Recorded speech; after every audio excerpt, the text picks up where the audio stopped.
Salam alaikum, bonjour. Cette vidéo est consacrée pour la dernière sourate arrivée, sourate Al-Yawm al-Haq.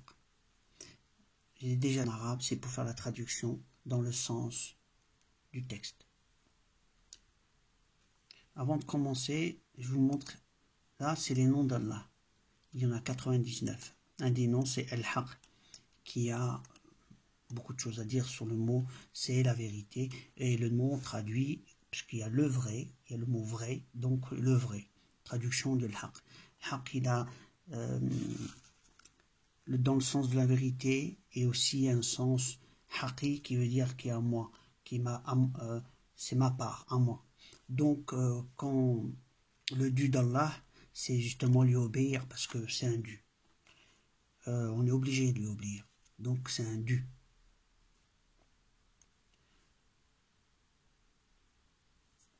Alors, je commence la lecture.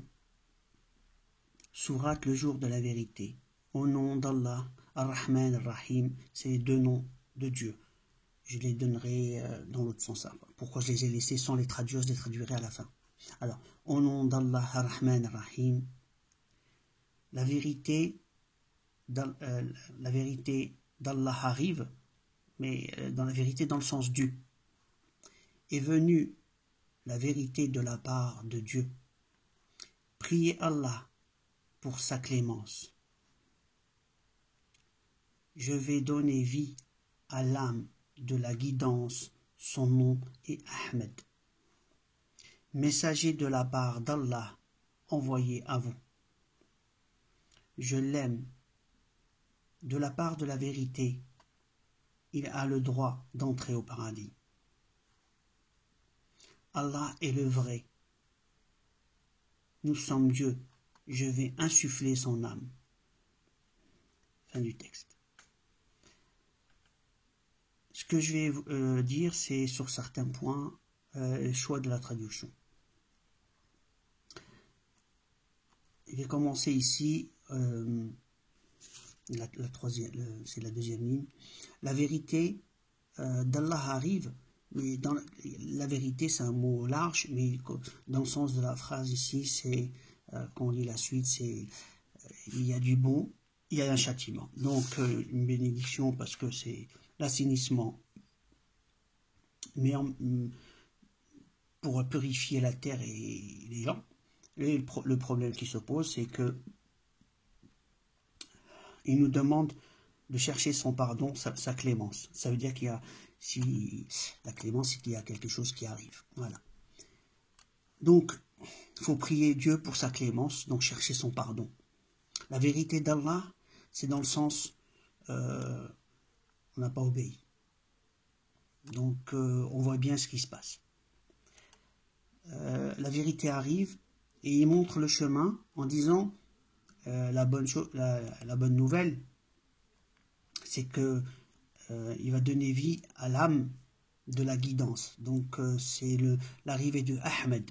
Ahmed, c'est l'âme qui va rentrer dans le corps du Mehdi. Le monarque, comme on dit pour les francophones, ceux qui ont dans les anciens textes. Donc Ahmed va arriver, c'est l'âme qui va rentrer dans le corps. Donc c'est l'arrivée de quelqu'un, de l'âme du Mehdi. Il est messager d'Allah, envoyé vers nous. Je l'aime, donc Allah dit qu'il l'aime, et de par la vérité, il rentre au paradis. Allah est le vrai, nous sommes Dieu, je vais insuffler son âme. Donc l'âme va bien rentrer dans l'âme du Mehdi. Sachant qu'il est vivant actuellement, et c'est l'âme qui n'est pas encore là. Et là, c'est la preuve de ce que j'avais déjà dit dans une des vidéos. On attend que le Mahdi, l'âme, arrive. Et vu les textes arrivent, c'est que ça ne doit pas être dans très longtemps, Inch'Allah. Qu'est-ce que je voulais dire d'autre? Pourquoi je n'ai pas traduit Ar-Rahman, Ar-Rahim? Parce que dans le mot Ar-Rahman, Rahim traduit en français, ils l'ont traduit d'une façon qui ne me plaît pas. Chacun sa religion. Et dans le mot miséricordieux, j'entends le mot misère et Dieu avec un X. Donc il y a plusieurs dieux. Et quand j'ai posé la question pourquoi il y a un X à la fin, c'est un pluriel de Dieu, ils ont dit c'est parce qu'il est très clément. Donc s'il est très clément, ils auraient dit donc miséricorde avec un X et rajouter Dieu le collé. Ça fait miséricorde beaucoup et Dieu qui est collé au mot, ça donne beaucoup de miséricorde de Dieu. Donc il y a un truc qui n'est pas normal dans les mots, je ne sais pas où il les trouve. Et quand on lit miséricorde, il y a le mot misère, j'aime pas. Voilà, misère, je préfère pas dire d'autres mots, ça me fait mal au cœur. Alors je vais m'abstenir de dire. Et comme j'ai traduit le texte sur d'autres Google et tout, et sur d'autres trucs de traduction, j'ai eu un peu les sens approximatifs. Ar-Rahman, le sens c'est le compatissant. Pardon, Ar-Rahim, c'est le compatissant. Ar-Rahman, c'est le bienveillant. Donc on voit bien que ce n'est pas pareil, ce n'est pas les mêmes mots. Hein. Le compatissant, le bienveillant. Ar-Rahman, Ar-Rahim. Voilà, et à la prochaine vidéo, je vous remercie.